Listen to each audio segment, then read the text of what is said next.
They are one of the richest families in the world. But what lies beneath the veils of the Saudi royal family? A dynasty that rose out of the desert. Ibn Saud is often seen as an Arabian Lawrence of Arabia, but he was better than Lawrence because he actually fought. A family of larger-than-life legends. Faisal is the person who actually propelled the kingdom into the modern era. A family whose wealth was built on black gold. It was this, the great national asset, that Faisal felt that the Saudis should take control of themselves. A family whose excesses make front-page news.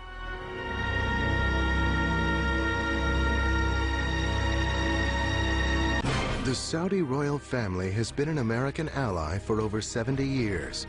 But following the tragic events of September 11th, 2001, when it was revealed that 15 of the 19 September 11th terrorists were Saudi citizens, questions arose about the future of this precarious alliance, first forged with the Saudi royal family's patriarch. In the deserts of the Arabian Peninsula, rife with warring Bedouin tribes, rose a man who would conquer an empire the size of Western Europe.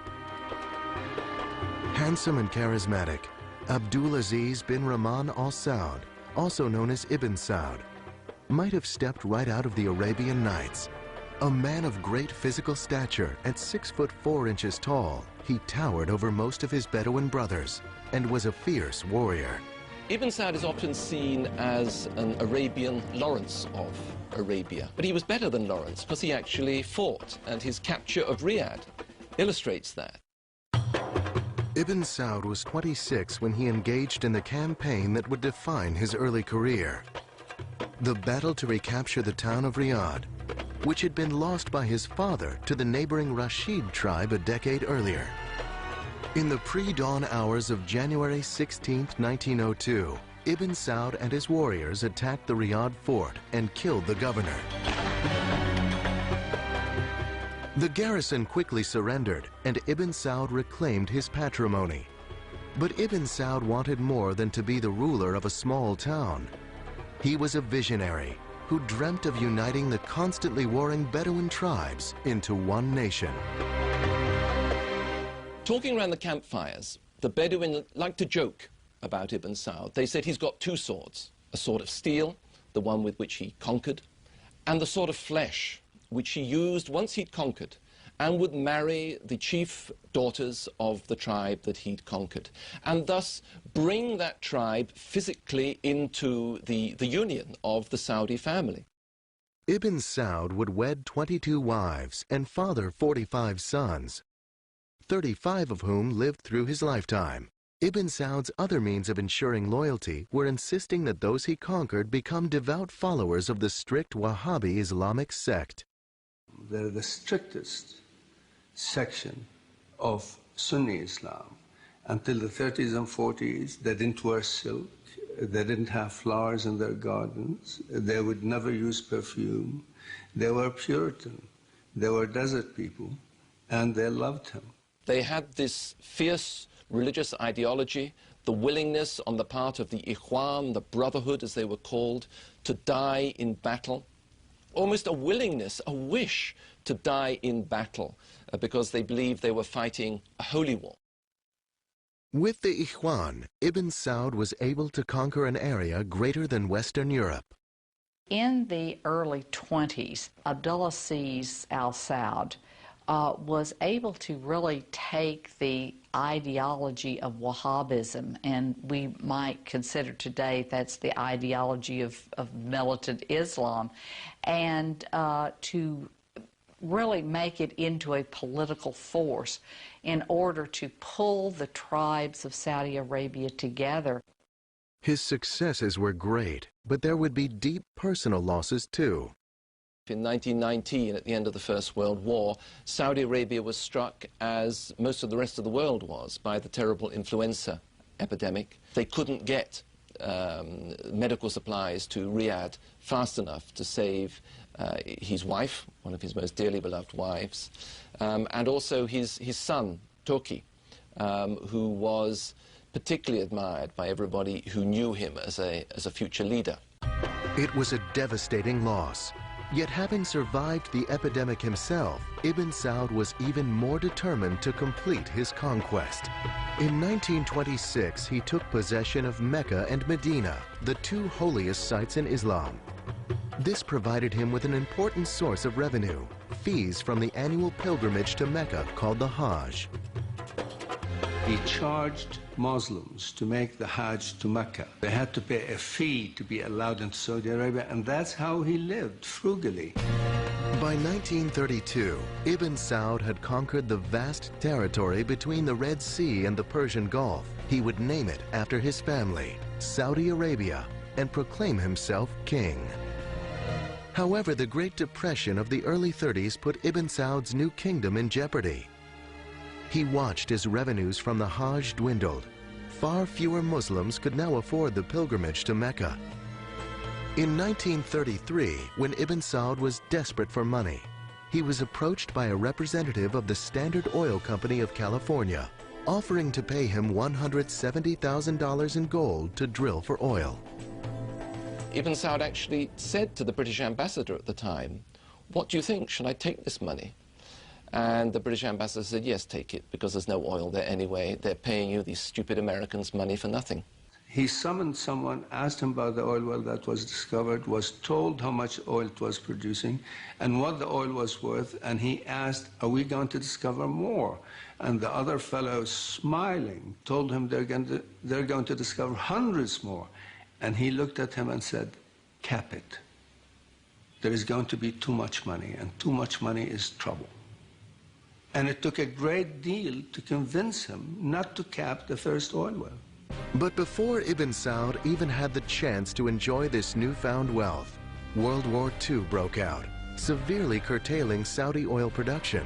Many of the American oil drillers and geologists were called into active service. American oil production takes the national spotlight. Along with news of our fuel oil shortages comes the fresh warning that our known oil reserves will be exhausted in 10 years. At the current... The war had dramatically diminished reserves in the U.S., and President Roosevelt recognized the importance of Saudi oil to America's future. As a result, Ibn Saud received loans through the U.S. Lend-Lease Act to see him through the war.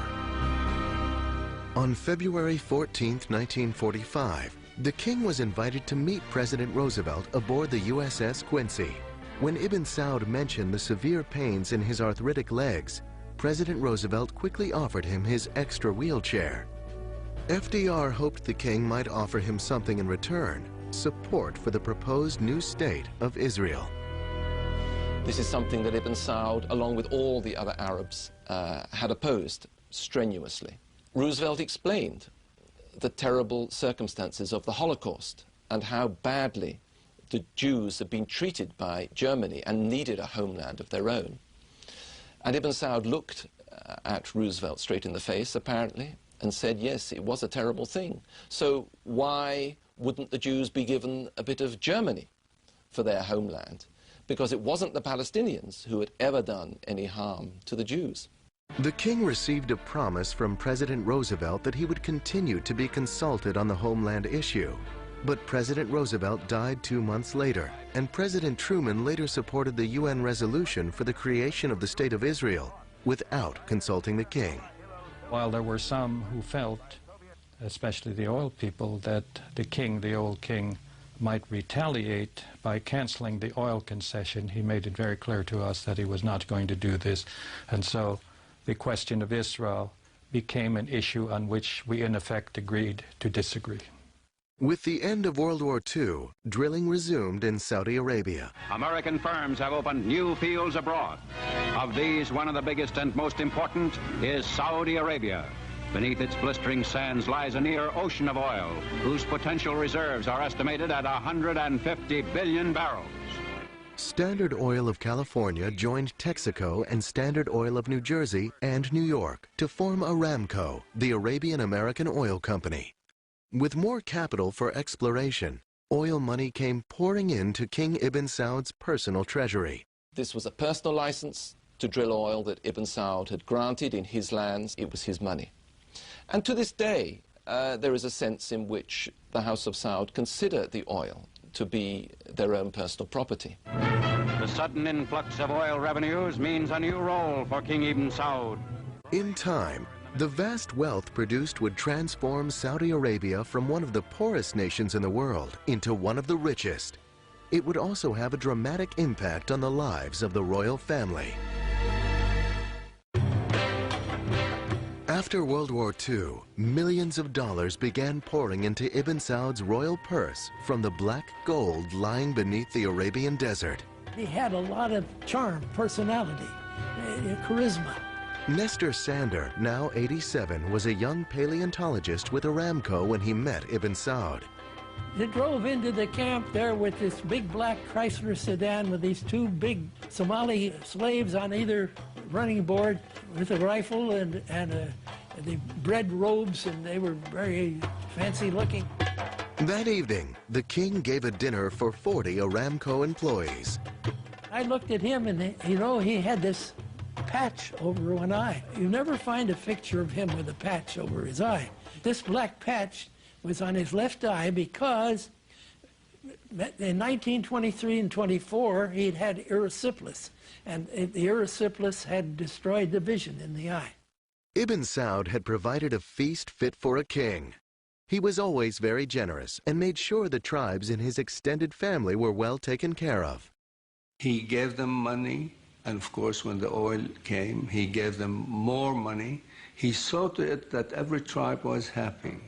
He saw to it that they would follow him without question.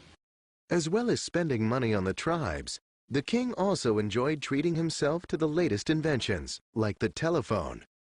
And he could be inventive when he ran into religious opposition. Ibn Saud arranged a special demonstration of how the telephone could work. And he had it call up a distant town. And he said to one religious sheikh, well, why don't you speak on the phone and see what you can hear at the other end? And at the other end, Ibn Saud had stationed another religious sheikh. And so when the religious saw that this work of the devil could in fact be used to make their own communications easier, they changed their mind. But by the early 50s, the king's health was failing. He had severe arthritis, was blind in one eye, and was scarred from his many battles. Knowing that his health was failing, Ibn Saud made sure his kingdom would stay in the family. In the last years of his life, Ibn Saud relied very strongly on his two eldest surviving sons, Saud and Faisal. But most people who knew the two brothers knew that the second brother, Faisal, was the one who really had it in his head, the one who had the political ability. And so, before he died, Ibn Saud is said to have brought the two brothers together and asked that although one would obviously become king, that was Saud, and the younger one, Faisal, would become crown prince, they should see themselves as a partnership and should work as a team. On November 9th, 1953, Ibn Saud died in Faisal's arms at the age of 77. He was laid to rest in a simple, unmarked grave in keeping with Wahhabi tradition, which prohibits elaborate rituals. The simplest of ceremonies for a man they called the Lion of the Desert. He wanted to attain modernity for his people while keeping his society as it was in the earliest days of Islam.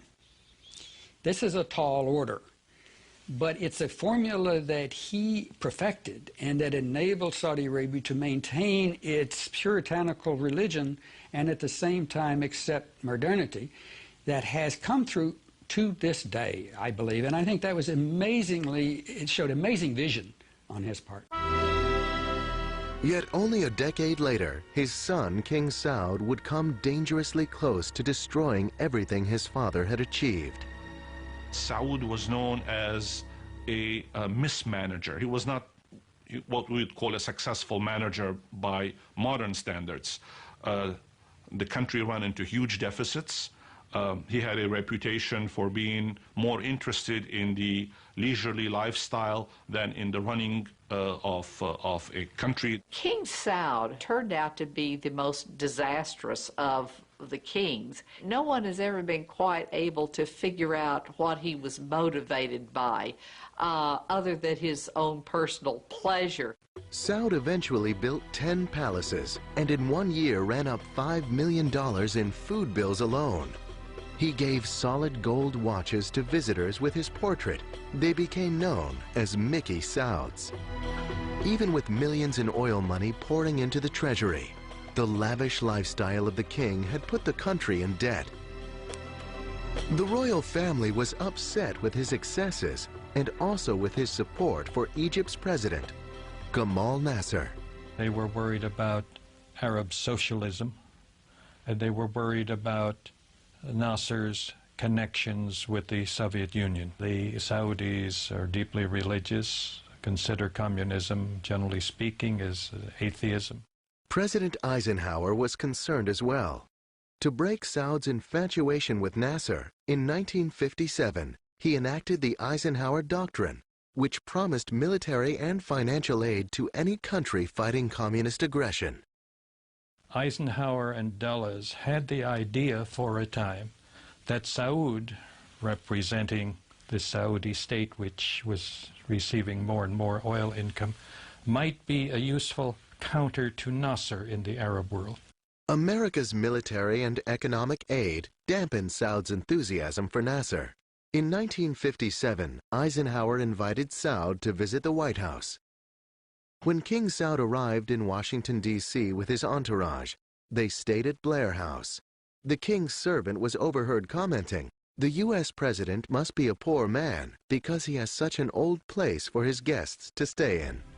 If King Saud wasn't everyone's choice of favorite house guest, his young son Mashour had stolen the hearts of Americans. The king had brought his son to receive treatment for polio at Walter Reed Hospital. Mashour was Saud's 24th son, and perhaps the only area where Saud excelled over his father, Ibn Saud, was in procreating. He was to sire 52 sons and 55 daughters. When visiting the United States, King Saud had been gracious and charming. But at home, his behavior was becoming a major embarrassment, and his excessive drinking had taken a toll on his health. He simply was not up to running a country that was rapidly moving from the 7th century into the 20th century. The skills, the sensitivities, the sophistication, the administrative skills, he just didn't possess. He was a rather tragic figure. The family council decided it was time for Crown Prince Faisal to assume the responsibilities of governing and appointed him prime minister. But in 1960, Saud sought to regain his power. The family acceded to his wishes, hoping he would rein in his lifestyle and finally take charge. But after 4 more years of huge deficits, in 1964, the royal family called upon the religious council, the ulema, to make a final decision as to who should rule. Saud was deposed and sent into exile in Greece. He would die 5 years later in 1969 at the age of 67. Crown Prince Faisal was named the new ruler of Saudi Arabia. King Faisal, I think you could almost call him the idealized king. He was tall, he was very distinguished looking, much more educated and worldly than any of the predecessors. The royal family now put their faith in Faisal to restore the health and wealth of the kingdom. In 1964, the royal family of Saudi Arabia declared their monarch, King Saud, unfit to rule. In his stead, they chose the heir apparent, King Faisal. Personality-wise, they were so different. Intellectually, they were so different. Saud, the last thing one would ever have said about him was that he was an intellectual. That wasn't his interest. Faisal was very well read, paid attention to all kinds of things. He was a very wise, able man. Faisal had been groomed all his life for the top spot. As a young boy of 14, he was singled out by his father, Ibn Saud, to make a trip to Europe. When he was only 25, his father appointed him foreign minister. He was a very modest, a very humble man. I remember his once saying to me, one should always listen twice as long, twice as much as one talks. In 1945, he was in his late 50s and had left his place to earth, extremely willing to fit in Mayboy life behind. I understand that when he was a young man, he was a bit of a libertine at times. I can't say how much or just where, but that was what the stories were. Certainly, by the time I knew him, he was anything but. Faisal's first challenge was to save a failing economy. He initiated tough reforms, warning princes that they'd have to tighten their belts and lower their expectations. He initiated an ambitious 5-year economic plan, building schools, hospitals, and irrigation projects. Faisal, more than any other king in the kingdom, is the person who actually propelled the kingdom into the modern era. And he did it even to the risk of bringing television into Saudi Arabia. There were actual demonstrations against this wicked Western invention that would bring these ghastly soap operas showing the decadence of the West into the Holy Land. King Faisal insisted that this was an innovation which, under control, could actually enhance education and pushed it through. Faisal was a tough taskmaster, but he was equally demanding of himself. The man would work 12 to 14 hours a day, receiving petitions, seeing foreign diplomats, meeting with his cabinet. So he was unlike any other Saudi ruler I have known. He was a creature of work. Faisal had already begun initiating reforms when he was the prime minister under King Saud, including eliminating slavery in 1962 when pressured by President Kennedy. President Kennedy supposedly said to Faisal, "Your Majesty, you're going to deny this, but there are slaves in your country, and I want them freed." And they were freed as a result of this meeting. He was the cleverest king they ever had, and in some ways revolutionary. And I'll give you an example. Girls' schools didn't exist until Faisal became king. And when he opened the first one, there were a lot of protests from the ulamas and everybody else. They wanted to tear it down, and he stood his ground and got away with it. Faisal understood the need for keeping the Bedouins and the religious leaders happy, and he fully enjoyed taking part in traditional Bedouin customs. Faisal had no difficulty dealing with the religious sheikhs because nobody could say that Faisal was not a holy man, rather an austere character who rejected big plush bedrooms to sleep on a simple bed. By the 1970s, the economy was on the upswing. The demand for oil had exploded. Everything seemed possible. I mean, it just seemed a cornucopia that, you know, was going to be there forever.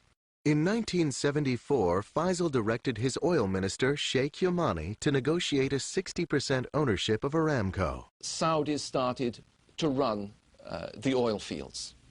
It was this, the great national asset, that Faisal felt that the Saudis should take control of themselves. It jerked Saudi Arabia out of this medieval past and threw them onto the center of the world stage because they were producing so much oil, so much money was coming in that they had to spend this money in order to keep the international economy going. Saudi Arabia seemed an oasis of prosperity and tranquility in the volatile area of the Middle East. In 1967, the six-day Arab-Israeli War broke out. He felt very deeply about Israel, very strongly about that. He always insisted he was not anti-Semitic, anti-Jewish, but he was anti-Israel. Again in 1973, fighting erupted. Egypt and Syria attacked Israel. During the hostilities, President Nixon promised Faisal he would be even-handed, but then approved a $2.2 billion military aid package to Israel. Faisal was furious. Having gotten this message that we're going to be even-handed, and 2 days later saying, and we're going to give $2 billion to the Israelis for military aid, was a breach of trust, personally. I think he took it as a personal breach of trust and reacted accordingly. And it was at that point that something in Faisal snapped, and he gave way to a very strong feeling that was generated by those around him, that the power of oil held by the Arabs should actually be used in this war. On his initiative, Saudi Arabia and the other OPEC nations declared an oil embargo against the United States. It was the only card he had to play. It was the only weapon he had in his arsenal that he thought would make an impact on America. Now, it did make a big economic impact on America, but it certainly didn't change American policy. In 1975, Faisal was at the height of his popularity throughout the Arab world. Then, on March 25th, he attended his weekly majlis, or public audience for those petitioning the king for favors. Suddenly, a young man rushed towards him. A gun discharged, and the king slumped forward. Faisal had been assassinated. The assassin, Faisal bin Musaid, was King Faisal's own nephew, seeking revenge for his brother's death. The assassin was the brother of a rather unstable prince who had been involved in demonstrations against the new television stations. Faisal had ordered troops to suppress these demonstrations. They had exceeded their warrant. They had shot a number of the demonstrators, including this young man. I was so horrified, still am, to think a man of that caliber, a man of that dream, a man of that desire to make things better had to reach such a horrible ending. When Faisal was killed, Saudi Arabia genuinely went into mourning. You know, the man who made sense and finally became king is gone. They knew nothing like him from within the family. They respected him. Only 3 months before he was killed, Time magazine had named King Faisal Man of the Year. Faisal's murder was the second severe shock to the House of Saud in only a decade. The royal family once again had to decide who should lead this vast and complex country.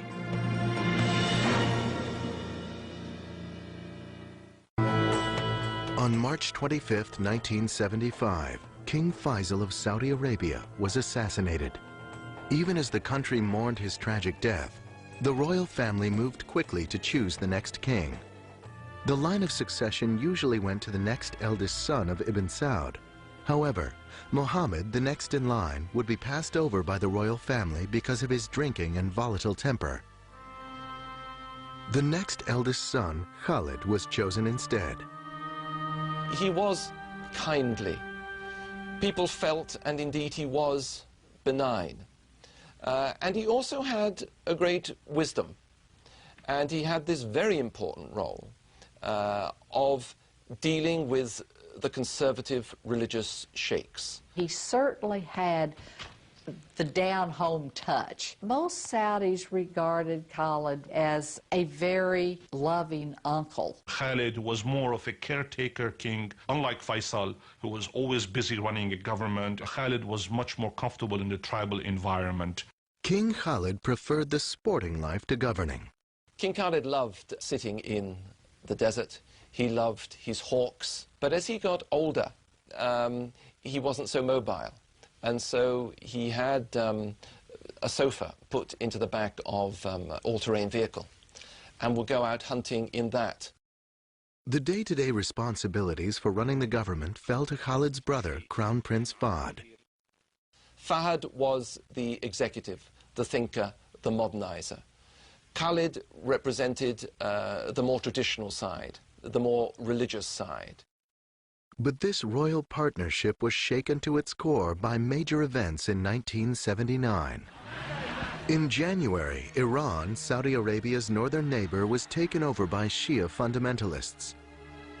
The Shah had fled, and Muslim cleric Ayatollah Khomeini now governed a new militant theocracy.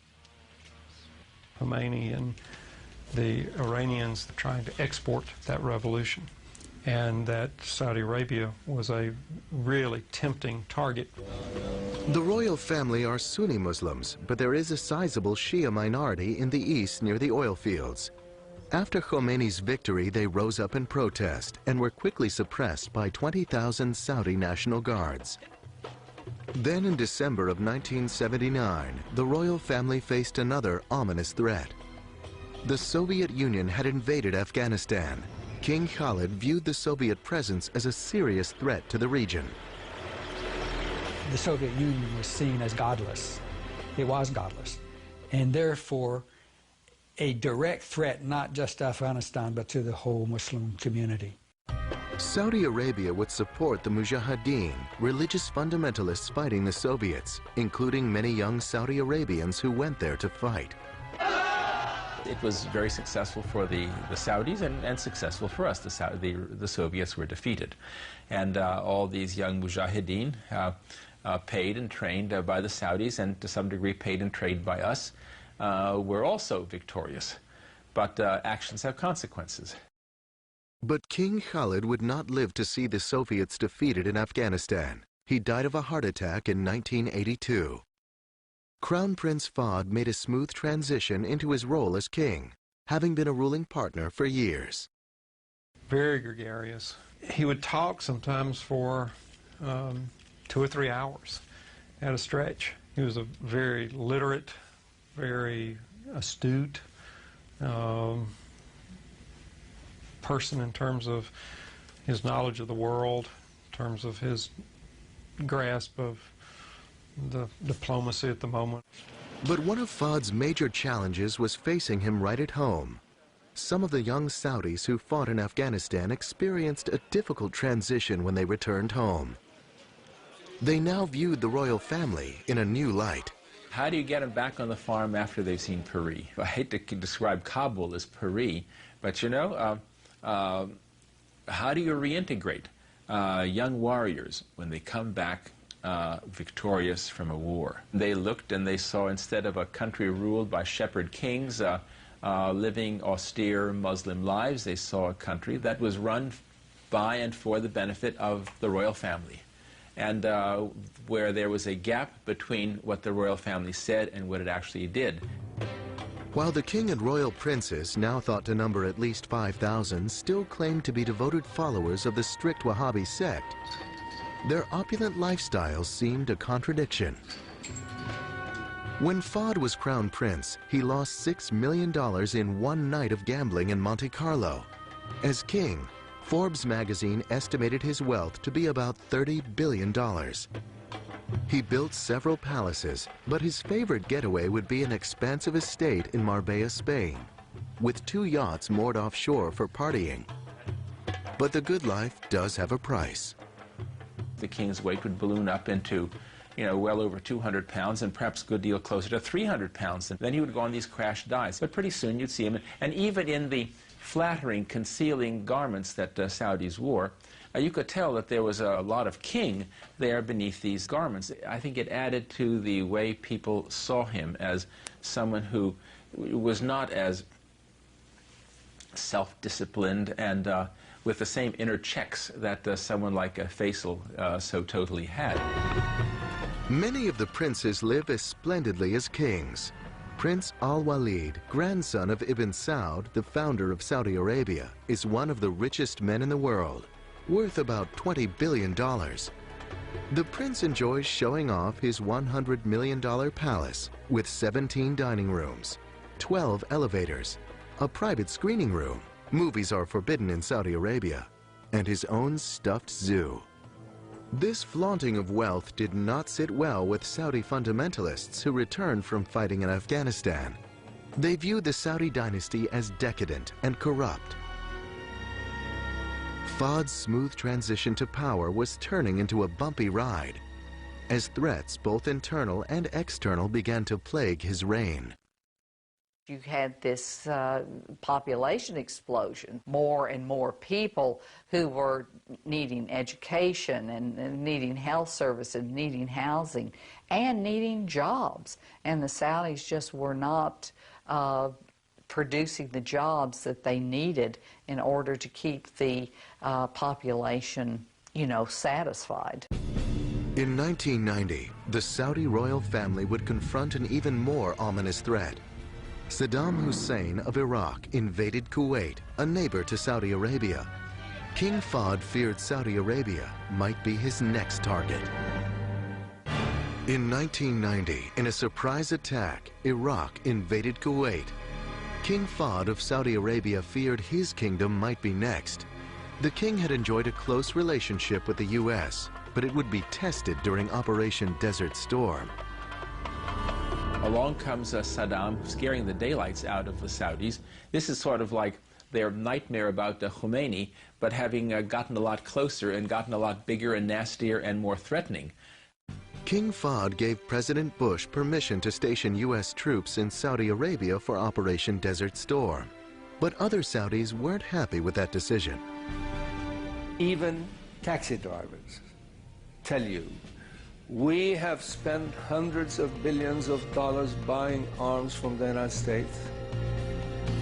Now, we're paying the United States to come here to protect us. We're paying twice. Why is this happening?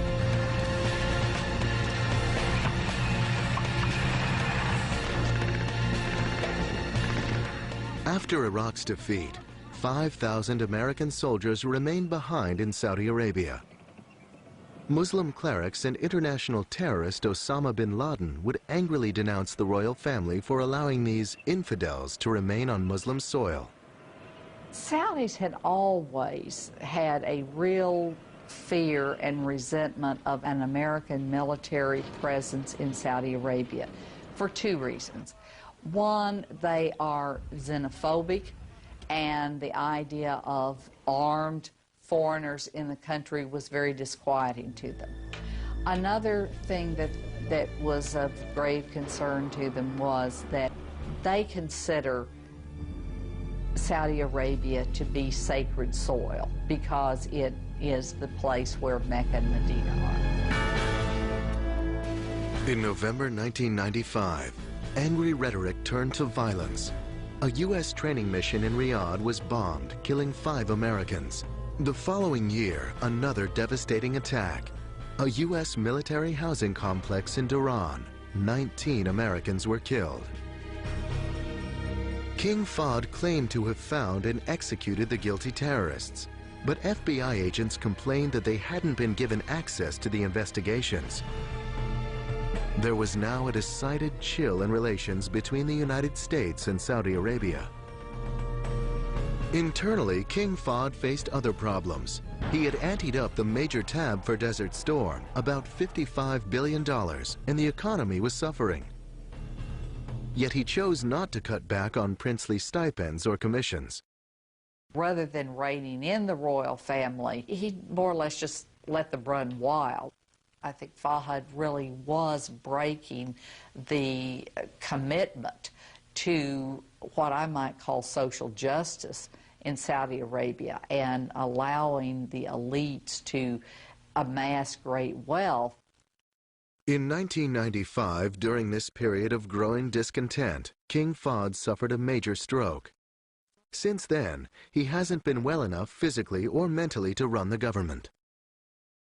Crown Prince Abdullah has been running the government and will become the next ruler of Saudi Arabia when Fahd dies. Abdullah is the right man at the right time. He has maintained his ties to the traditionalists.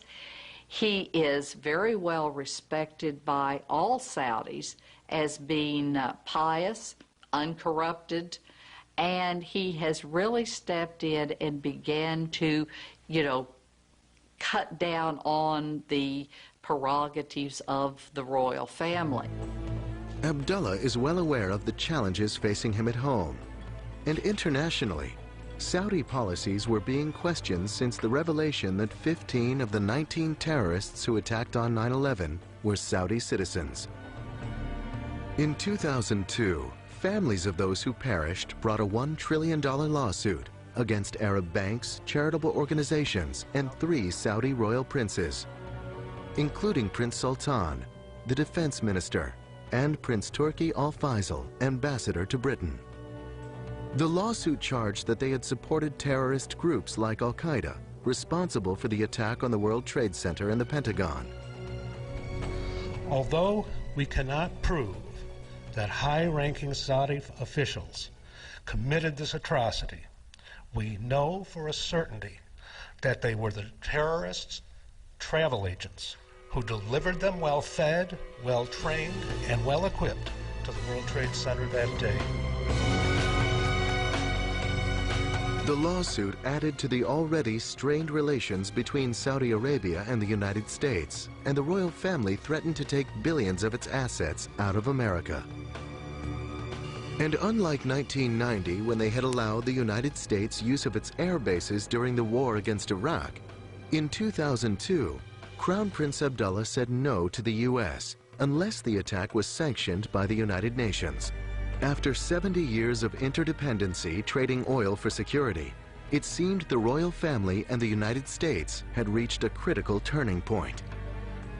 No one could predict the fate of the Saudi family. But since they already had managed an incredible leap from the Middle Ages to the 21st century in only 7 decades, many felt they would probably weather this as well. This is a vibrant society. It has its problems, like all societies in the world, but it is not a failed society. It is experiencing growing pains, but it is a society that will certainly endure.